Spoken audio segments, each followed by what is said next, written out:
तो अब हम ट्यून का काम शुरू कर रहे हैं। हमने पावर विजन अपना ये बाइक में लगा लिया, ठीक है, और इस केबल से हमने अपने लैपटॉप में लगा लिया। तो प्रोग्राम ऑलरेडी मैंने लॉन्च किया हुआ है।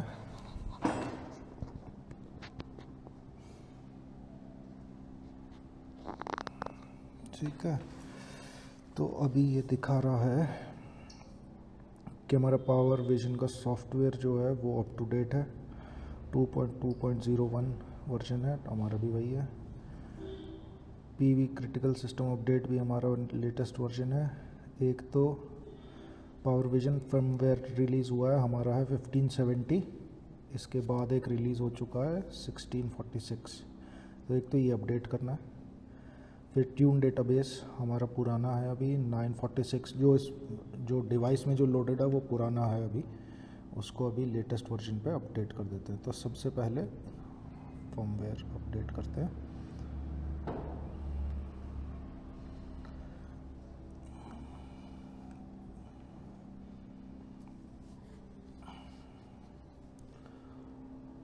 ये 10 कुछ MB की फाइल है, 10.7।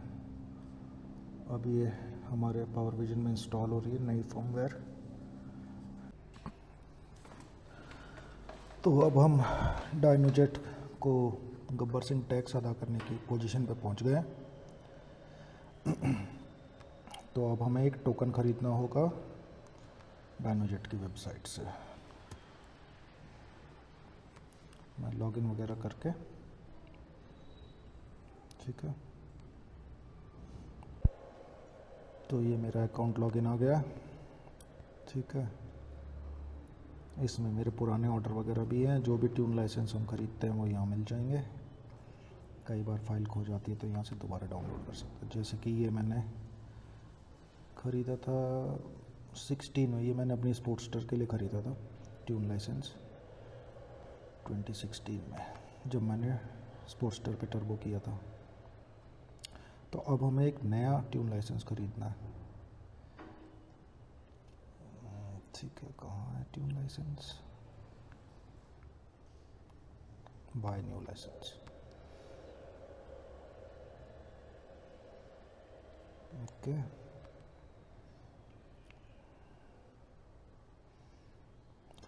तो हार्ले डेविडसन के लिए ट्यून लाइसेंस मिलते हैं, Kawasaki, Polaris, Honda, Indian, Can Am, Yamaha.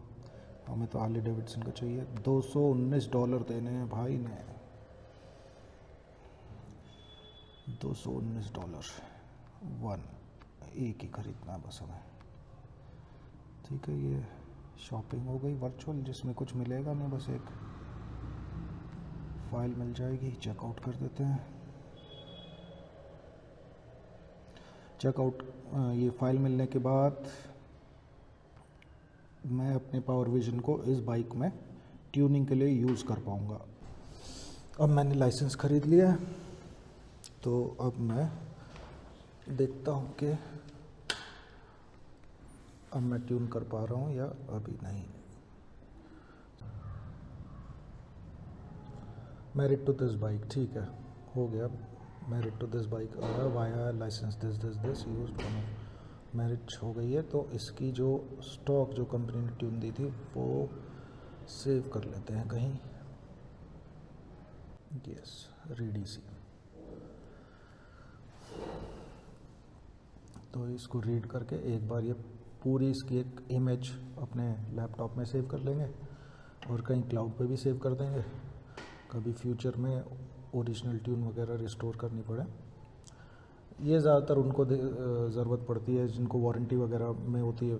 Warranty period में बाइक है ना, तो वारंटी क्लेम अगर कोई होता है या आप डीलर के यहाँ कुछ करा रहे हैं, तो ओरिजिनल ट्यून उसमें वापस डाल दो ECM में और तब ले जाओ डीलर के पास, उसको कुछ पता नहीं चलेगा। ओके, तो मैंने जो फैक्ट्री की ट्यून है, ओरिजिनल ट्यून जो है, जो फैक्ट्री से आई थी, वो पावर विजन में सेव कर लिया। अब उसको एडिट करना शुरू कर सकते हैं। ओरिजिनल ट्यून को एडिट करने में फ़ायदा रहता है, क्योंकि वैसे तो बहुत सारी ट्यून वैसे भी मिल जाएंगी, लेकिन अलग अलग मार्केट के हिसाब से अलग अलग फीचर्स एनेबल और डिसेबल्ड होते हैं ट्यून में। जैसे यूरोप में और इंडिया में एक्टिव एग्जॉस्ट आता है और यूएस में एक्टिव एग्जॉस्ट नहीं आता था डायना में, ये वाले मॉडल में।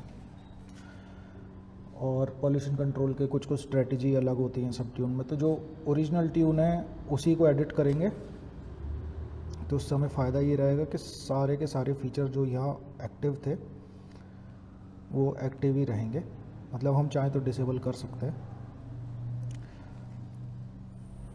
इस ट्यून को पीसी पे सेव भी कर लेते हैं, उसको कहीं क्लाउड पे सेव भी कर लेंगे।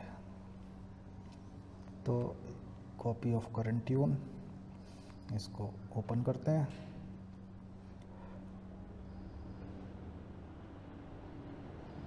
Tune is ready for editing. आ गई जी ट्यून हमारे पास। सारा कुछ हमें इसमें ही चेंज करना है। ट्यून इन्फो,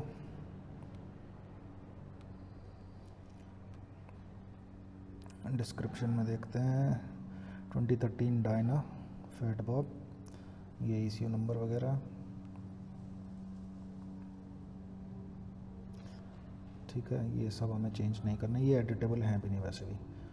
जो मेन चीज़ एडिट करनी है ये है एयर फ्लो।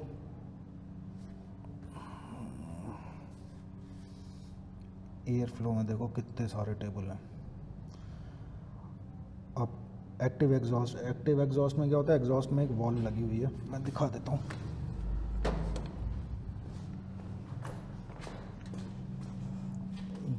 ये वॉल्व है एग्जॉस्ट में, ये ऐसे खुलती बंद होती है इस केबल से। ये केबल अभी मैंने हटाया हुआ है। यहाँ पे इसका यूनिट लगा हुआ है, एक सर्वो मोटर है, वो इस वॉल्व को ऑपरेट करती है। तो ये मेनली साउंड पॉल्यूशन कम करता है। क्या करता है, दोनों फ्रंट और रियर सिलेंडर के एग्जॉस्ट यहाँ आते हैं और ये एक पीछे का जो मफलर है, एक मफलर को बंद करके रखता है। ठीक है, इस वाले मफलर से एग्जॉस्ट पास नहीं होता, सिर्फ नीचे वाले से पास होता है। तो बैक प्रेशर भी बढ़ता है और आवाज़ भी कम होती है। ठीक है, और सर्टेन कंडीशंस में हाई एक्सेलरेशन पे, फुल थ्रॉटल पे ये ऐसे करके वॉल्व खोल देता है। कितनी खोलनी है, 10%, 20%, 40%, वो सब टेबल्स में लिखा हुआ है। तो वो हम यहाँ से ऑपरेट कर सकते हैं कि हमें क्या करना है। जैसे एक्टिव एग्जॉस्ट फर्स्ट गियर में कैसे बिहेव करेगा, ठीक है, एक्टिव एग्जॉस्ट सेकंड गियर में कैसे बिहेव करेगा, थर्ड गियर में, फोर्थ गियर में, फिफ्थ और सिक्स्थ गियर में ओपन ही रहता है। फिफ्थ और सिक्स्थ गियर में वॉल्व पूरी तरह ओपन ही रहती है वो। ठीक है, ये चार्ज डाइल्यूशन इफेक्ट है कि इनकमिंग एयर जितनी ज़्यादा हीट होती रहेगी उसकी डेंसिटी इतनी कम होती रहेगी, तो हम उसको यहाँ से कैलिब्रेट कर सकते हैं। इंजन डिस्प्लेसमेंट तो है ही 96.7 क्यूबिक इंच। ये IAC क्रैंक के स्टेप्स हैं। IAC है इनकमिंग एयर कंट्रोल। ये बेसिकली वो सर्वो मोटर है जो आपकी आइडल को कंट्रोल करती है। ये स्टार्टिंग में किस पोजीशन पे रहेगी वो सब है। ठीक है, जैसे जैसे इंजन वार्म अप होगा IAC की पोजीशन क्या होनी चाहिए वो सब यहाँ है। आइडल RPM यहाँ से हम, जैसे अभी ये 1000 पे है, जब स्टार्ट होगी तब तो 1400 पे है, 0 डिग्री 16 डिग्री तक। जैसे जैसे टेम्परेचर बढ़ता जाएगा इंजन का वैसे वैसे आइडल RPM आपकी कम होती है। हम चाहें तो इसको एडिट भी कर सकते हैं, 950 लिख दो, जो भी आपको करना है, या 920 लिख दो, ऐसे कुछ भी चेंज कर सकते हैं। ठीक है, मैप लोड नॉर्मलाइजेशन है, ये भी काम की चीज़ है। ये सब मतलब ये सारा ही कुछ हम टर्बो के हिसाब से चेंज करेंगे। अब मेन आता है, अच्छा इसमें मैप डिफ़ॉल्ट टेबल भी दिया हुआ है जो कि स्पोर्ट्स्टर में नहीं होता। स्पोर्ट्स्टर में ये वाला टेबल होता ही नहीं है। इसका फंक्शन ये है कि अगर मैप सेंसर ख़राब हो जाए, मान लो आप कहीं टूर पे गए हुए हैं, कहीं दूर हैं सिविलाइजेशन से और आपका मैप सेंसर ख़राब हो गया तो स्पोर्ट्स्टर तो बंद हो जाती है। ठीक है, वो तो चलेगी नहीं। लेकिन इसमें एक बैकअप दिया हुआ है कि थ्रॉटल पोजीशन के हिसाब से अप्रॉक्सीमेटली क्या मैप रहा होगा या होना चाहिए वो यहाँ रख सकते हैं। तो एटलीस्ट बाइक बंद नहीं होगी, चलती रहेगी, अच्छी नहीं चलेगी पर चलती रहेगी। ठीक है, अब ये आ गया है मेन सबसे मेन है ये volumetric efficiency, TPS based, throttle position based है ये, ठीक है। तो ये वॉल्यूमेट्रिक इफ़िशेंसी RPM, एक एक्सेस पे RPM है, दूसरे पे थ्रॉटल पोजीशन है, 0% थ्रॉटल, 2%, 5%, 7%, 10%, 15 ऐसे करके 100% थ्रॉटल तक है। और ये आपका 6500 RPM तक है। हम इसे बढ़ा भी सकते हैं, 7000 अगर RPM लिमिट कर देंगे तो ये 7000 तक हो जाएगा। तो ये टेबल बेसिकली हमें टर्बो के हिसाब से पूरा ही चेंज करना पड़ेगा, एक एक सेल अलग अलग चेंज करना पड़ेगा। जैसे 7% पे 2000 RPM पे बिल्कुल डिफरेंट हो जाएगा। स्पेशली 15-20% थ्रॉटल से टर्बो पॉजिटिव प्रेशर देना शुरू कर देता है, तो ये सब वैल्यूज़ सब चेंज होंगी। और मैंने एक मैथमेटिकल मॉडल बनाया है, उसमें प्रेशर वर्सेस RPM रखा है, तो उन वैल्यूज़ को मैं यहाँ फीड करूँगा। लेट अस सपोज कुछ भी 1112 होगी यहाँ सिलेंडर की इफ़िशेंसी, ठीक है, और यहाँ होगी 118 ऐसे इफ़िशेंसी होगी यहाँ पे। तो अगर ये सही नहीं होगा ना टेबल, ये फ्रंट सिलेंडर के लिए अलग है और रियर सिलेंडर के लिए अलग है, ये रियर सिलेंडर का है, ये फ्रंट सिलेंडर का है, तो ये दो टेबल तो हमें स्पॉट ऑन करने पड़ेंगे, बिल्कुल स्पॉट ऑन। अगर ये दो टेबल हमने स्पॉट ऑन कर दिए तो बाइक बिल्कुल ऐसे ही चलेगी जैसे कंपनी से टर्बो होके आया, ठीक है। ये तो एयर फ्लो, ये सारे टेबल एयर फ्लो से रिलेटेड है।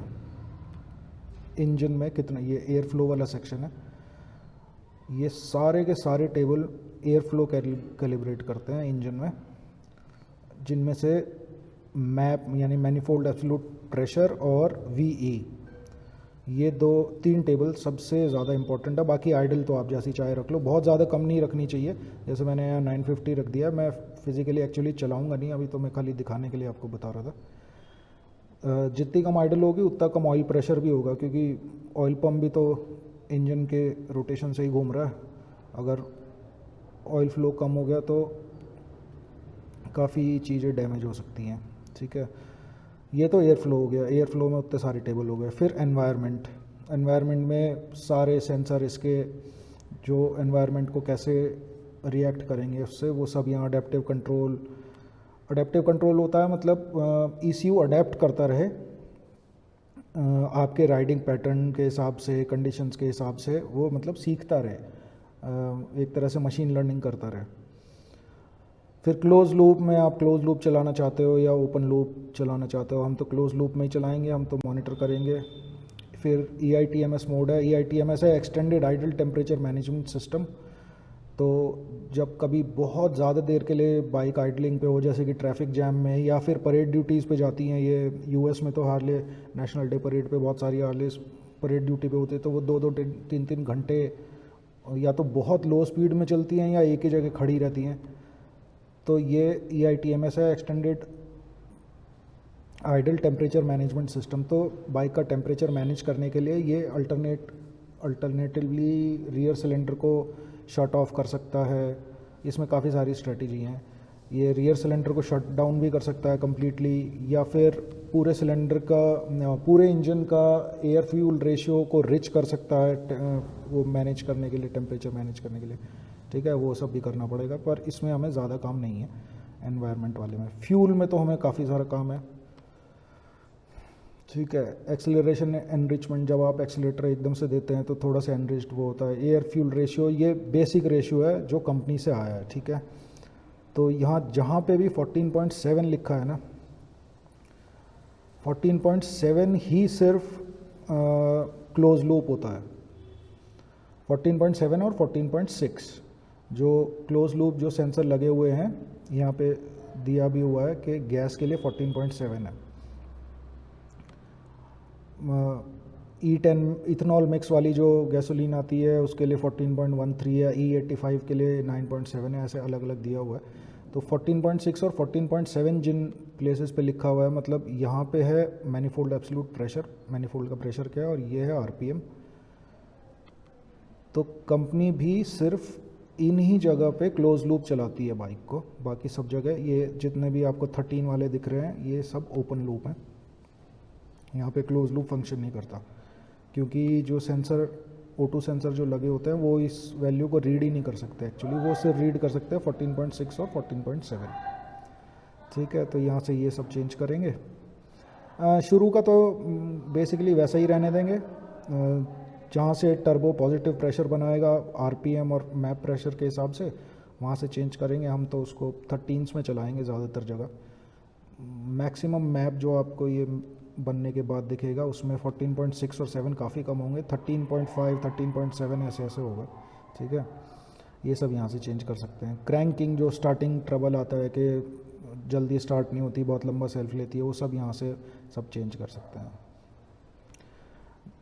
डिसेलरेशन एनलीनमेंट, जब आपने हाई स्पीड से थ्रॉटल क्लोज कर दिया तो उस टाइम फ्यूल इंजेक्ट करके कोई फ़ायदा नहीं है, आप वहाँ पावर तो लेना नहीं चाह रहे, तो वो सब यहाँ से कैलिब्रेट होता है। इंजेक्टर साइज़ यहाँ से कैलिब्रेट होता है। स्टॉक इंजेक्टर साइज़ है इसका 3.91 ग्राम्स पर सेकेंड। हम इसमें लगाने वाले हैं 5.3। जो लगाना क्या है, बस यहाँ पे चेंज कर दो, 5.3 हो गया जी। नए इंजेक्टर मैंने फिज़िकली लगाई दिए हैं, ट्यून में ये चेंज हो गया। ठीक है, बस नए वाले इंजेक्टर का सेटिंग हो गया। ये सब इतने सारे काम आप ना तो फ्यूल पैक 3 में कर सकते हैं, ना स्क्रीम ईगल वाला तो महारद्दी ट्यूनर है, वो तो बिल्कुल बेकार है। वो सारे काम कर सकता है बट यूज़र फ्रेंडली बिल्कुल नहीं है वो। ये सब फ्यूल रिलेटेड है मैप। ये क्लोज लूप के मैप्स हैं। क्लोज लूप में जहाँ चलेगी तो वहाँ पे कैसे बिहेव करना है वो सब यहाँ से। ठीक है, ये फ्यूल रिलेटेड है सारा कुछ। फिर आ गया गियर्स, गियर रेशियो, स्पीडो कैलिब्रेशन, ये सब यहाँ से हो जाता है। इसमें हमें कुछ करना नहीं। ये लिमिट्स एंड स्विचेस हैं जो सारे सेंसरों की लिमिट, अपर और लोअर लिमिट डिफाइन करना, और साथ में क्या कहते हैं कौन सी फीचर आपको ऑन करना है, कौन सा फीचर आपको ऑफ रखना है। जैसे कि हम यहाँ से EITMS ऑफ कर सकते हैं, extended idle temperature management system. यहाँ से क्लोज लूप भी ऑफ कर सकते हैं, अडेप्टिव कंट्रोल ऑफ कर सकते हैं, एक्टिव इनटेक ऑफ कर सकते हैं, एक्टिव एग्जॉस्ट ऑफ कर सकते हैं। जैसे अभी ये ऑन है, एक्टिव एग्जॉस्ट पे हमने क्लिक किया, यहाँ वैल्यू 1 लिखी हुई है, 0 फॉर ऑफ 1 फॉर ऑन। तो अगर हम इसे चेंज कर देंगे तो एक्टिव एग्जॉस्ट लो जी बंद हो गया। अब ये ग्लोबली बंद हो गया, ऐसे किसी पर्टिकुलर गियर के लिए नहीं। अगर आपको गियर वाइज सेटिंग करनी हो तो हमने पहले एयर फ्लो वाले मेनू में देखा था, वहाँ से कर सकते हैं। आपको कम्प्लीटली ऑफ या ऑन करना है तो ये यहाँ से है। यहाँ पे RPM लिमिट, ये वो सब कुछ, जैसे RPM लिमिट इसमें 6200 है। ले भाई 7500 कर दिया हमने, बताओ 7500 तक ECU जाने देगा उसको। मैं आपको सिर्फ दिखाने के लिए कर रहा हूँ। 7500 में मैं ऑब्वियसली चलाने नहीं वाला, तो 6500 तो नो प्रॉब्लम, इतना तो चलना चाहिए। 6200 तो कंपनी से आया ही था, है ना। RPM लिमिट, स्पीड लिमिटर भी इसमें लगा हुआ है। 255 km/h का स्पीड लिमिटर है, उससे ऊपर ये जाएगी ही नहीं, चाहे पावर हो या ना हो। वैसे मैं इतनी तेज़ कोई नहीं चलाने वाला, 255। ठीक है, तो ये लिमिट्स एंड स्विचेस में काफ़ी सारे फंक्शन है, वो आप सारा यहाँ से कंट्रोल कर सकते हो। फिर बहुत इम्पॉर्टेंट है स्पार्क। ठीक है, ये आ गया है स्पार्क टेबल्स। जो स्पार्क प्लग लगे होते हैं वो कंबशन के लिए किस एग्जैक्ट मोमेंट पे स्पार्क फायर करेंगे, प्लस कितने थ्रॉटल पे कब होनी चाहिए, कितने मैप प्रेशर पे कब होनी चाहिए, वो सब यहाँ से गवर्न कर सकते हैं हम। इसमें क्लोज थ्रॉटल स्पार्क तो इसमें 25 डिग्री इन्होंने फैक्ट्री से दिया हुआ है, इसको छेड़ने की कोई ज़्यादा ज़रूरत नहीं है। ये तब के लिए आइडल पे आपने जब थ्रॉटल छोड़ा हुआ है, आपने एक्सीलेटर बिल्कुल नहीं दिया हुआ, तब ये 25 डिग्री पे फायर करेगा। ठीक है, ये फ्रंट सिलेंडर के लिए, ऐसे ही रियर सिलेंडर के लिए। इस तरह से आप स्पार्क, ये काफ़ी सारे हैं इसमें। पावर एनरिचमेंट स्पार्क, मतलब जब आप अचानक से एक्सीलरेटर देते हैं तो थोड़ा सा और एडवांस कर सकते हैं जिससे कि एक्स्ट्रा पावर मिले, लेकिन वो कुछ सेकंड्स के लिए होता है। देख ही लेता है कितना दिया हुआ इन्होंने। पावर एनरिचमेंट मोड जो है हाई RPM पे चलता है, जबकि थ्रॉटल 90% 95% से ऊपर हो, और इसका पर्पज़ ये है कि कुछ सेकंड्स के लिए थोड़ा सा और एडवांस हो जाए तो एक्स्ट्रा पावर मिले, उसके बाद ये वापस अपने नॉमिनल वैल्यू पे आ जाएगा। Spark adjust by air temperature, जैसे टर्बो हमने लगाया है तो उसके लिए तो ये बहुत इंपॉर्टेंट टेबल है। जैसे जैसे एयर का टेम्परेचर बढ़ता रहेगा वैसे वैसे हमें स्पार्क टाइमिंग में एडजस्टमेंट करना पड़ता है। तो जितनी ज़्यादा हॉट होती जाएगी एयर उतनी उसकी डेंसिटी कम होती जाएगी, प्लस उसकी डिटोनेशन होने की पॉसिबिलिटी भी बढ़ती जाएगी। तो उसके हिसाब से ये सारी स्पार्क टाइमिंग यहाँ पे सेट करते हैं। ठीक है, इंजन टेम्परेचर के हिसाब से भी यहाँ पे स्पार्क टाइमिंग हम एडजस्ट कर सकते हैं। हेड टेम्परेचर के हिसाब से भी कर सकते हैं, जैसे हेड का टेम्परेचर कंपनी ने जो दिया हुआ है, ये तो वही मैप खुला हुआ है जो कंपनी ने दिया था, इसमें अभी मैंने कुछ खास चेंजेस किए नहीं है, वही खुली हुई फाइल। जैसे 185 डिग्रीज पहुँचने पे ECU खुद ही 70% 70 kPa पे 1 डिग्री माइनस करने लगेगा, 80 पे 1.5 डिग्री, 1.75, 2 डिग्री, 2.25 डिग्री, ऐसे ये स्पार्क एडवांस को पुल बैक करने लगेगा अगर इंजन का टेम्परेचर काफ़ी ज़्यादा हो रहा हो तो। सबसे इम्पॉर्टेंट टेबल पूरे प्रोजेक्ट का ये है, फ्रंट सिलेंडर का स्पार्क एडवांस और रियर सिलेंडर का स्पार्क एडवांस। 4 टेबल मेन है, 2 तो VE के वॉल्यूमेट्रिक एफिशिएंसी जो एयर फ्लो में देखे थे हमने, वो टेबल स्पॉट ऑन होनी चाहिए, और ये 2 टेबल स्पॉट ऑन होनी चाहिए। ये डिक्टेट करेंगे कि कितनी पावर मिलेगी और नॉकिंग बच सकते हैं हम या नहीं, कितने kPa तक, मतलब कितने PSI प्रेशर तक हम नॉकिंग नहीं होने देंगे। मतलब ये सारा हमें टर्बो के हिसाब से ये सारी स्पार्क टाइमिंग हमें चेंज करनी पड़ेगी। अब ये देखने में तो सिंपल लगता है कि यहाँ रखा, कुछ भी नंबर भर दिया अपनी मर्ज़ी से और हो गया, लेकिन भाई साहब ये एक एक सेल अलग अलग कैलिब्रेट करना पड़ेगा, बिल्कुल परफेक्ट। ठीक है, ये last table knock control, knocking control के लिए भी इसमें कुछ स्ट्रेटजीज दी हुई हैं, वो मैनिफोल्ड एब्सोल्यूट प्रेशर और टेम्परेचर के हिसाब से वो सब हम कैलिब्रेट कर सकते हैं। तो ये सब हम आज से ये वाला काम शुरू हो गया, तो होपफुली 2 दिन में स्टार्ट होने लायक। अच्छा, मेन है कि एक बार स्टार्ट हो जाए बाइक, नए वाले, मतलब हमने मैप सेंसर भी चेंज किया हुआ है, काफ़ी सारी चीज़ें चेंज की हुई हैं, ये सारे टेबल भी हम चेंज करने वाले हैं। तो स्टार्ट होने के बाद ही जो सेंसर हैं लगे हुए इंजन में, वो कुछ फीडबैक दे पाएंगे, उन फीडबैक के हिसाब से हम फिर आगे कुछ एडजस्टमेंट कर सकते हैं। अगर स्टार्ट ही ना हो तो इंजन में लगे हुए सारा सेंसर जितने भी हैं उनके डेटा का कोई मतलब नहीं है, क्योंकि वो डेटा तो तभी भेजना शुरू करेंगे जब वो काम करेंगे। तो वो जब एक बार स्टार्ट हो जाएगी ना, तो हम उन सेंसरों का सारा डेटा रिकॉर्ड करना चालू कर देंगे, एक लॉग फाइल बनाएंगे, उस लॉग फाइल को एनालाइज करेंगे, उसमें जहाँ ऊपर जाने की ज़रूरत है, कहाँ नीचे जाने की ज़रूरत है, वो सारा हम उस लॉग फाइल से देख देख के इसी ट्यून को इम्प्रूव करेंगे। उस डेटा के बेस पे फिर इस ट्यून को, एक तो स्पार्क टाइमिंग की और एक एयर फ्लो की, एयर फ्लो में जो आपका VE वाला टेबल था, इन 2 टेबल को हम उस डेटा के बेस पे इम्प्रूव करेंगे। तो 95-98% इम्प्रूवमेंट हो जाएगा, तो ऑलमोस्ट फैक्ट्री जैसी हो जाएगी। फिर आने वाले 4-5-6 दिनों में चला के सारा डेटा रिकॉर्ड करके उसको 100% तक एक्यूरेट करेंगे। ये सारा एक्यूरेट हो जाएगा तो बिल्कुल ऐसी ही बाइक चलेगी जैसे फैक्ट्री ने टर्बो चार्ज लगाया, कोई एक्स्ट्रा वायरिंग नहीं, कोई एक्स्ट्रा सेंसर नहीं, ऐसे नहीं कि कोई पिगी बैंक ECU लगा रखा है, अब उसमें पानी चला गया, अब ये तार टूट गया, अब ये सेंसर ख़राब हो गया। ठीक है, तो ये सब काम मैं शुरू कर रहा हूँ, बाकी बीच बीच में अपडेट मैं देता ही रहूँगा आप लोगों को। Thank you.